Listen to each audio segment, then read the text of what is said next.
एक गांव में द्रोण नाम का ब्राह्मण रहता था। वो बहुत गरीब था। ना उसके पास पहनने के लिए अच्छे कपड़े थे और ना ही कुछ खाने को था। ब्राह्मण जैसे तैसे भिक्षा मांगकर अपना गुजारा कर रहा था। उसकी गरीबी को देखकर एक यजमान को उस पर दया आ गई। उसने द्रोण को बैलों का एक जोड़ा दान में दे दिया। बैलों को गोधन मानकर ब्राह्मण द्रोण उसकी सेवा पूरी लगन के साथ करने लगा। उसे बैलों से इतना प्रेम था कि वो खुद कम खाता था, लेकिन बैलों की भरपेट खिलाता था। ब्राह्मण की सेवा पाने के बाद दोनों बैल तंदुरुस्त हो गए। एक दिन हट्टे कट्ठे बैलों पर चोर की नज़र पड़ गई। बैलों को देखते ही चोर ने मन ही मन बैलों को चुराने की योजना बना ली। योजना बनाने के बाद रात होते ही चोर ब्राह्मण के घर बैल चुराने के इरादे निकल गया। कुछ दूर चलते ही चोर का सामना एक भयानक राक्षस से हुआ। राक्षस ने चोर से पूछा, तुम इतनी रात को कहाँ जा रहे हो? चोर ने कहा, मैं ब्राह्मण के बैल चोरी करने जा रहा हूँ। चोर की बात सुनकर राक्षस बोला, चलो मैं भी तुम्हारे साथ चलता हूँ।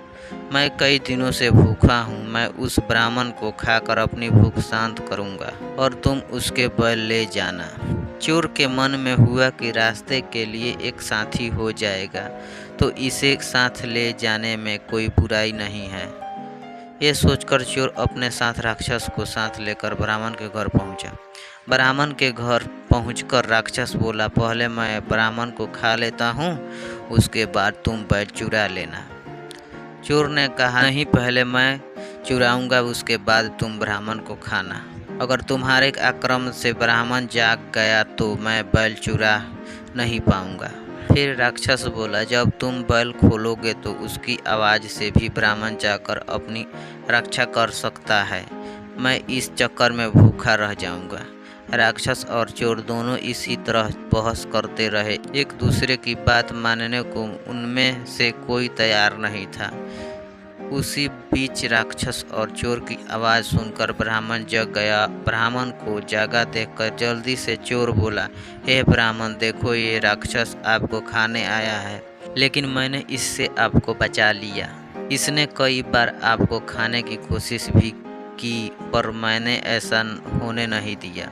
चोर की बात सुनकर राक्षस ने भी तुरंत कहा, नहीं ब्राह्मण, मैं आपको खाने की नहीं बल्कि आपके बैलों की रक्षा करने के लिए यहाँ आया हूँ। ये चोर आपके बैल चुराने आया था। दोनों की बात सुनकर ब्राह्मण को शक हुआ।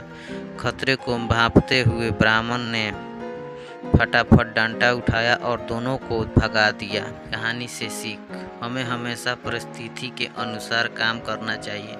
जैसे इस कहानी से ब्राह्मण ने किया, उसे चोर और राक्षस की बात सुनने के बाद अपनी आत्मरक्षा के लिए डंडा उठा लिया, जो उस परिस्थिति के लिए बिल्कुल सही था। अगर कहानी आपको अच्छी लगी हो तो वीडियो को लाइक करें, चैनल को सब्सक्राइब करें। मिलते हैं फिर कोई और नई कहानी लेकर।